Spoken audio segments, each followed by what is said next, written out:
Welcome back to How Will It End? Today, we will be showing you the recap of the first season of the TV show titled 11/22/63, where a man with a way to reach the past tries to stop the assassination of JFK. Leave your predictions below on how this one plays out. Now, let's see how it ends. The show starts with a man named Harry narrating an experience from his childhood where his father had killed his mother and siblings on Halloween night in 1960. After he's done, the teacher of the adult class, Jake, as well as the members of the class are intrigued by the story so much that Jake praises Harry and even grades the story pretty well. Later that day, Jake is at a diner where the owner, Al, had just asked about Jake's day. Not long after, Jake's ex-wife, Alice, comes in and brings the divorce papers for Jake to sign, with Al then returning to the counter. While Jake and Alice are in the process of signing, Al goes into the inner room of the diner, looking suspiciously. When Alice leaves, Al returns looking really pale, and Jake doesn't understand what happened since he had just seen Al look perfectly fine. Jake wants answers immediately, but Al tells him to come the next day. On the following day, Al says there's no better way to explain the situation to Jake than allowing Jake to go through a closet. Jake doesn't understand this, but he agrees, and as he goes through, he surprisingly lands in a different place like he had just passed through a portal. There's a man there telling him he's not supposed to be there, but Jake doesn't listen and he just returns. Al tells him that the closet leads to the year 1960, and that was where he went while Jake was with Alice, and he had even spent 3 years there, though it's only 2 minutes in the present day. Al says there's only one reason why he's telling Jake, and it's so that Jake can do what he couldn't do, which is to stop the assassination of JFK by stopping the killer even before the shooting. Jake doesn't understand why this is such a big deal, but Al says he thinks the world would be a better place if JFK wasn't killed. Jake finds it hard to understand this, but Al goes further to show Jake some of his research that would help Jake when he chooses to cross over, including the names of people who could have had a hand in the assassination. He also gives Jake a book containing some games he could place bets on just to make some money when he's there. When Al is ready to let Jake go through, Jake says he needs to think about it, with this not going down well with Al, who asks Jake to leave since he didn't want to be useful. That night when he gets home, Jake finds it hard to sleep, and the next morning, he goes to Al, but finds him dead, as it seems the cancer he got while in the past had finally killed him. Jake, however, decides to still go ahead with it to fulfill Al's wishes. He goes in and follows Al's instructions to get a car and a place to stay. Jake also doesn't waste time in placing a bet, which he wins and makes some enemies as a result. After an attempt on his life, Jake has to leave town for Texas to begin plans to track a man named George, who Al believes could have been the handler of JFK's killer, Lee. While surveying the area where JFK would be assassinated, Jake meets a lady named Sadie, who has a similar interest in books like Jake. Jake also helps Sadie with her bag when she forgets it, before then going to meet her husband. Soon after, Jake finds an apartment, and that night when he tries to call his father, violent activities take place around him, with this also confirming Al's instructions to expect the past to push back if he tries to change anything. The next day, Jake tracks down George to an event where JFK gives a speech. He later gets into trouble with the Secret Service, who get him after he lies his way into gaining access to a section for important dignitaries while following George. After he's released, he keeps following George and finds out he's actually working for the CIA, and this could mean he recruited Lee. Later that night, Jake gets to the house he's staying, only to find it burning. When the fire's put out, he goes in and sees Al's research in the book of bets partially burnt. With this, Jake believes things would be much harder, and with that, he chooses to leave the town to return back through the portal. On his way though, he decides not to go back without doing anything, and he chooses to save Harry's siblings and mother from being killed. Jake remembers Harry's story and uses it to find where Harry lives. He also sees Harry's dad, Frank, and has an encounter with him and his crew when they learn from a bartender named Bill that Jake, who had introduced himself as a writer, had been asking about Frank. When they meet, Frank sounds excited at the thought of a writer documenting something about people of his town. Jake realizes how bad Frank is, and that he's actually having problems at home with his wife. In an attempt to stop the Halloween massacre, Jake gifts Harry's mom and his siblings ticket to a fun Halloween party.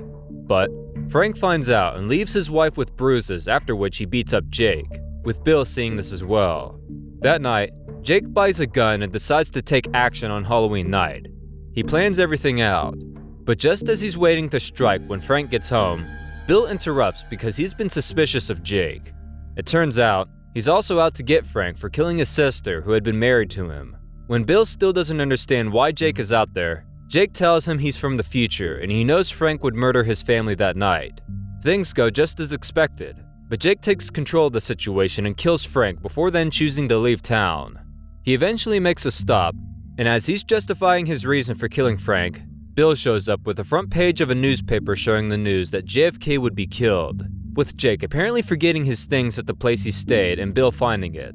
Jake has to explain everything to Bill, and even though he had initially thought of going back home, Jake asks Bill to drive him to Texas to prepare to save JFK, saying he'd pay Bill pretty well. When they get to Texas, Bill says he wants to help, and seeing as he could use some help, Jake is happy to bring in Bill to save JFK together. They decide to go with the story that they're brothers, and for their mission, Jake gets them 2 houses, with one being in a small town where he gets a job as a teacher, and another where they'd be neighbors with Lee when he arrives from Russia. Before Lee arrives, Jake and Bill bug the entire house, and as Lee moves in, they're able to hear everything he says while in the house.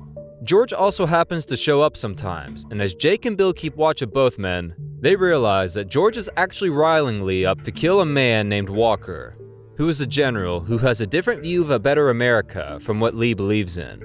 Lee also happens to let Walker know this, with Jake and Bill present to see this. Meanwhile, Jake continues to work at the school, and there, he meets Sadie again as she's going to be the librarian at the school. He falls in love with her, though things seem to fall apart when she figures out he's hiding something from him. Despite claiming to have left her husband, Johnny, he shows up in the town rejecting to sign the divorce papers. He also makes an attempt to threaten Jake when he's out tailing George. However, Jake puts him in his place, using an embarrassing experience from his past, in which Sadie had told him to make a joke of Johnny and get him off their backs. Elsewhere, Bill also seems to be very interested in Lee's wife, Marina, even though she has a baby with Lee. Several times when Lee would beat Marina, Bill thinks of interfering, but Jake stops him to prevent having any contact with Lee. On the night when Lee is expected to shoot at Walker and miss the shot, Jake can't be there to see who takes the shot, despite Al telling him that if Lee took the shot, then he'd be the one who shot JFK as well. That day, Jake gets a call from Johnny, who is at Sadie's house, to take his revenge for what Jake said to him. He tells Jake to come over, and this lets Jake hand over the job of finding out who tried to kill Walker to Bill. At Sadie's house, Johnny has torn through a part of Sadie's face, and he also tells Jake to drink from a glass of bleach.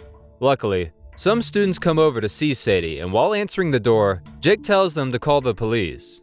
Not long after, Jake was able to pour the bleach on Johnny's face before he and Sadie managed to work together to kill him. Sadie loses consciousness and she's taken to the hospital. Meanwhile, Bill meets Lee for the first time after Lee sees Bill talking to Marina on the stairs. He also gives Bill a Karl Marx book, saying he'd be happy to talk to Bill about it later. As planned, Bill arrives at Walker's house that night, but he gets distracted and doesn't see who took the shot, with Jake feeling disappointed after hearing this. Weeks later, Marina moves out of the house after getting fed up with how Lee treats her. Lee, however, continues visiting Marina at her friend Ruth's house. Amidst everything, Lee also gets to know that an FBI officer named Hosty has been going to see his wife, and when he finally meets the officer, he shares his thoughts of how he felt he was being violated. Around the same time, Lee also gets a job at a book depository where he will be reportedly taking the shot at JFK. And on getting to know of this, Jake asks Bill to continue keeping tabs on Lee and also George, while he takes care of Sadie, who he now has told the entire truth about himself. However, Jake comes home one day only to find Bill mingling with Lee and his family, while also kissing Marina when they're alone. To make matters worse, Lee finds one of their bugs in his room, but luckily, he blames it on Hosty and the FBI. Jake is very angry about this, and he lets Bill know how he feels. Things take a wrong turn pretty fast and they exchange blows, with Bill eventually threatening Jake with a gun and asking him to leave and never return, or he'd tell Lee everything. Jake is unhappy with this, but he's currently only concerned about taking care of Sadie, who's about to have a cosmetic surgery to remove the scar Johnny left on her face. At the hospital, Jake sees the weird man he had seen in front of Al's portal, and he suspects that something is wrong. He breaks his way through the surgery room, and interestingly, it turns out that something was actually wrong and Sadie could have died. Things are back to normal and Jake decides to settle things with Bill. But on getting to the house, he sees Lee and Bill practicing how to shoot. And the thought of a second shooter pops into Jake's head, as it had been one of the conspiracies about the assassination of JFK. Jake decides to take action, and it's not long before he commits Bill into a psychiatric hospital. That's not all he has to do though. And he also goes over to threaten George to see if he knows anything about the scheduled assassination. It turns out George knows nothing, and with this, it only points to the fact that Lee was working alone and he needs to be taken out. Jake calls Sadie to tell her he's going to kill Lee.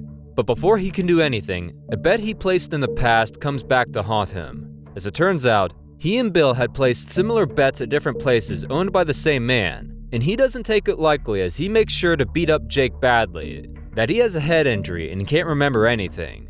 Days before the assassination, Jake cannot remember the name of the assassin, and even where Bill is. He eventually remembers the latter and tries to get Bill to tell him who they'd been planning to kill, but Bill's mind is now messed up, and just as Jake falls for his release, Bill falls from a window and kills himself. Days continue to pass with Jake not remembering anything about Lee, but he soon recollects the name of the place he used to live, and with Sadie's help, he's able to locate his house and also remember Lee. Jake decides against killing Lee immediately because there's a baby in the house, but when he gets home, he tries to leave sneakily to get it done. Sadie catches him and she forces him to let her come along. He agrees, and they decide to work together. Meanwhile, Lee goes to the FBI office days before the assassination and complains about Hosty, but his report is not taken seriously. He, however, writes a letter and drops it off for Fosty before he leaves.